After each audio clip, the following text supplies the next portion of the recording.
नमस्कार मित्रांनो, स्वागत आहे तुमचं परत एकदा आपल्या गुन्हेगारी दुनिया या चॅनलमध्ये. आणि या चॅनलच्या माध्यमातून जो पार्ट राहिला होता, जो 2 नंबरचा पार्ट आहे, ह्याच्या अगोदर जो व्हिडिओ अपलोड झाला होता त्याचीच ही 2 नंबरच्या पार्टमध्ये स्टोरी आहे. तर आपण हा व्हिडिओ शेवटपर्यंत पाहावा हीच अपेक्षा करतो मी, आणि सुरक्षित आणि सतर्क राहावा. तर व्हिडिओला स्टार्ट करू आपण. जो कमल आहे तो शहनाजला मागणी घालण्यासाठी, म्हणजे शहनाजसोबत लग्न करण्यासाठी, शहनाजसंग लग्न करण्यासाठी तिच्या आईवडिलांकडे जातो आणि शहनाजबद्दल तिच्या आईवडिलांना तो मागणी घालतो. आणि शहनाजचे त्या कमलचे गरीब परिस्थिती होती आणि शहनाजची ही श्रीमंत होती, म्हणजे शहनाजच्या कुटुंबाची परिस्थिती श्रीमंत होती. आणि ह्याच्यातून तिच्या आईवडिलांनी कमलचं आणि शहनाजचं लग्न म्हणजे कमलला स्पष्टपणे सांगितले की आम्ही आमच्या मुलीचं लग्न तुझ्यासंग करून देणार नाही. आणि ह्यातूनच त्यांना एक चिंता लागून राहिली होती की आधीचपासून ह्यांचं दोघांचं लफड आहे, प्रेम आहे, प्रकरण असं गावात एक तर त्या गाजलं होतं. आणि त्यातूनच त्यांना एक चिंता लागून राहिली की आपली मुलगी आणि हा कमल दोघंही पळून जाऊन लग्न करू नये, यासाठी त्यांनी आपल्या मुलीचं लग्न लावण्याचा निर्णय घेतला. आणि निर्णय घेतल्यानंतर तर ते मुलगा शोधायला तयारी करतात, म्हणजे मुलगा बघायला लागतात. आणि मुलगा ते आसपास त्यांच्या गावाजवळचा किंवा त्यांच्या राज्यातला आणि त्यांच्या तालुक्यातला किंवा त्यांच्या ह्याच्यातला, तर त्यांच्या जिल्ह्यातला असा कुठलाही नसून तो सौदी अरेबियामध्ये काम करत होता. आता भले तो तिथल्या कुठल्या तरी ठिकाणी राहत असेल, पण स्टेट म्हणजे जे गाव असेल ते जिल्हा असेल ते ओलंडून राहत असेल. तर ते सौदी अरेबियामध्ये काम करत होता. आणि तो सौदी अरेबियामध्ये काम करत असताना त्यालाही स्थळ बघायचं होतं मुली, म्हणजे त्यालाही लग्न करायचं होतं. तर त्यांना कुठनं तरी कोण ऐकू आले आणि त्यांनी त्यांना घरी बोलवलं, जाफर यांना. आणि मुलगी पसंत काय ते कार्यक्रम बघून घेतला. आणि त्याच्यानंतर त्यांना वाटले की जाफर निर्व्यसनी आणि त्यांच्यात तो 5 टाईम नमाजी असा वगैरे होता. आता सौदी अरेबियामध्ये 5 टाईम नमाजी राहतातच. आणि तो 5 टायमाचा नमाजी होता आणि त्याला कुठल्याही प्रकारचं व्यसन नव्हतं. आणि ह्याच्यातून ते शहनाजचे आईवडील लग्नासाठी होकार देतात आणि शहनाजचं आणि त्याचं लग्न लावून देतात.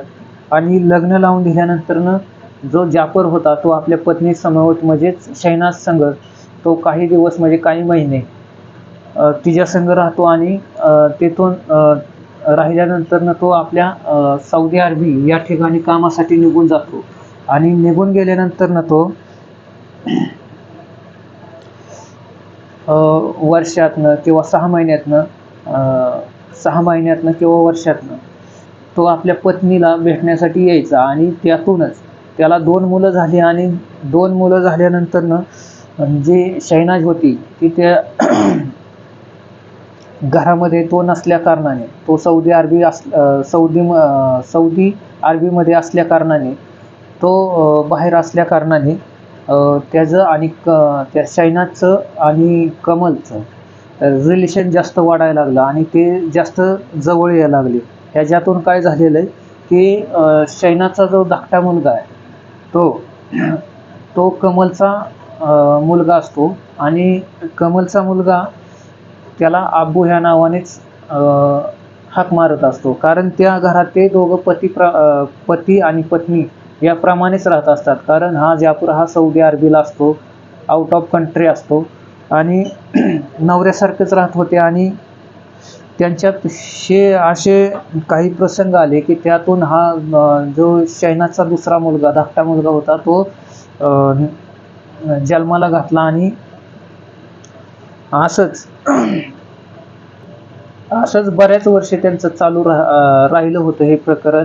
आणि शहनाजचा जो थोरला मुलगा जाफरचा आणि शहनाजचा जो मोठा मुलगा होता तो कळी झालता चांगला, त्याला कळत होतं, त्याला म्हणजे चांगलं वाईट बऱ्यापैकी चांगलं कळत होतं. आणि त्याला जाफरला ही देखील कल्पना नव्हती की आपल्या पाठीमागं काय चाललेलं आहे किंवा काय नाही.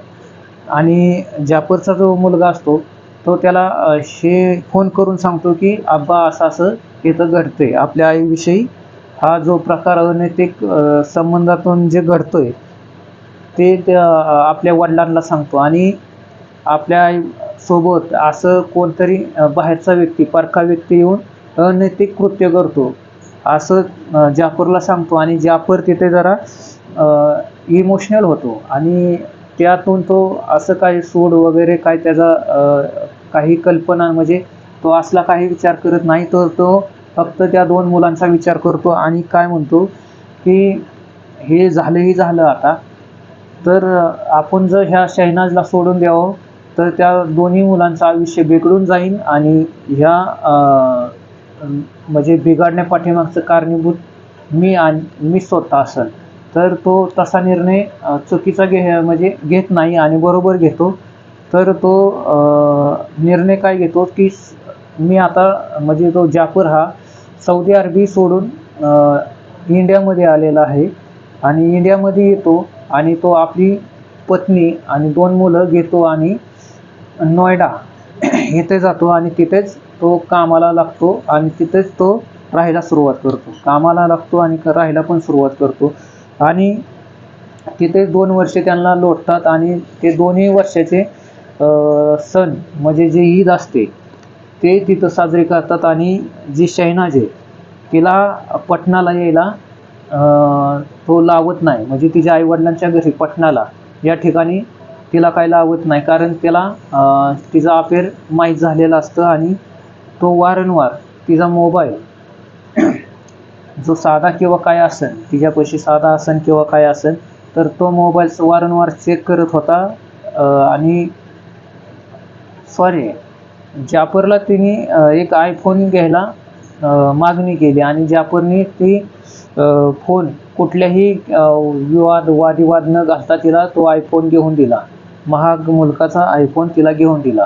आणि यातूनच तो दररोजच तिचा फोन दररोजच चेक करत होता की ह्यांचं कॉन्टॅक्ट संपर्क हे दोघं एकमेकाला साधतात का. तर हिच्यापाशी ऑलरेडीच एक मोबाईल होता. त्या मोबाईलवरनं ते आणि कमल, शहनाज आणि कमल हे दोघंही एकमेकाच्या संपर्कात होते. आणि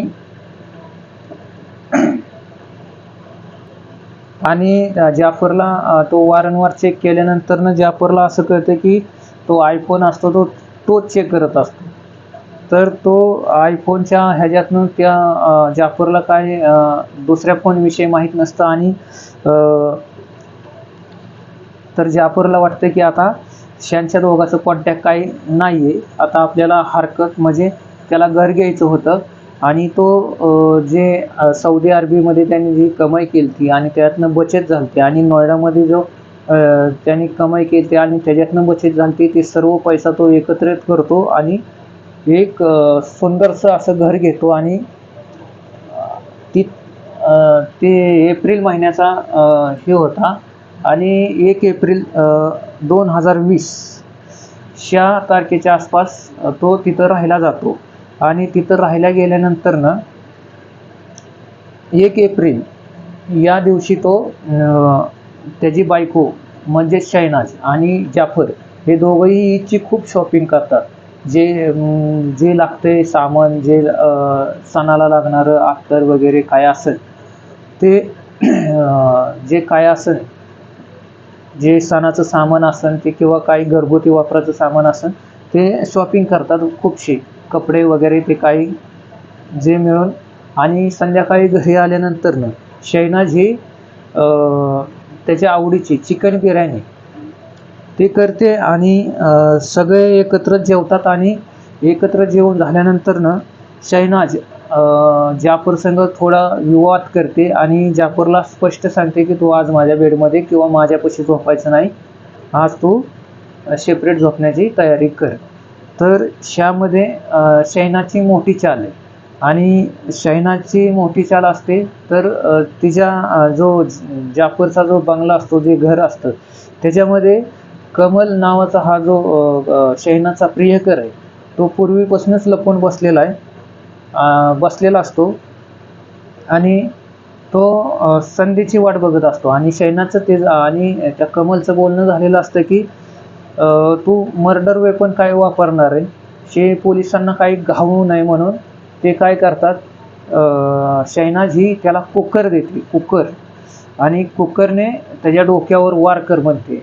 आणि ते त्या संधीचा वाट म्हणजे जो कमल जो होता तो त्या संधीची वाट बघत होता. आणि त्यातूनच तो जाफर जो होता, या दोघांमध्ये नवरा बायकोमध्ये भांडणं झाल्यानंतर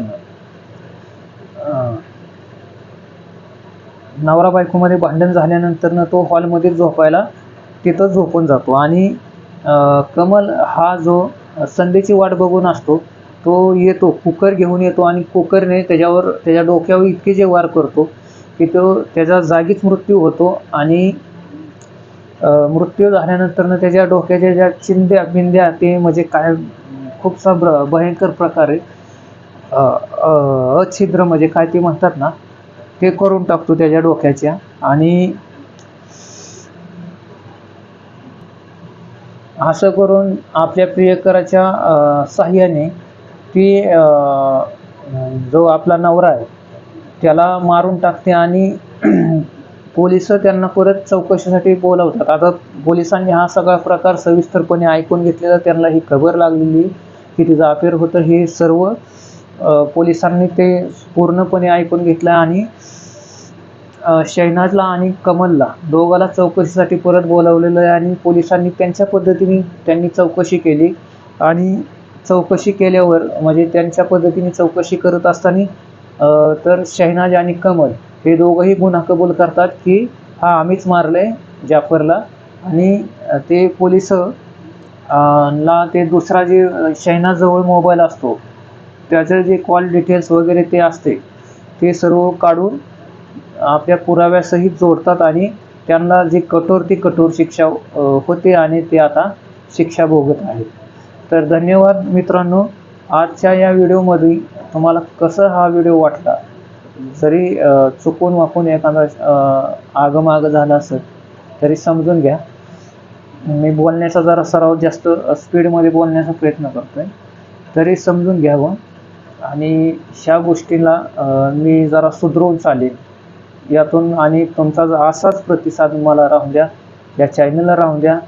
आणि असेच नवनवीन व्हिडिओ तुमच्यासाठी मी बनवत जाईन. आणि माझ्या भाषेमध्ये आणि जे हे स्पीडमध्ये मी जरा चेंजेस करेन.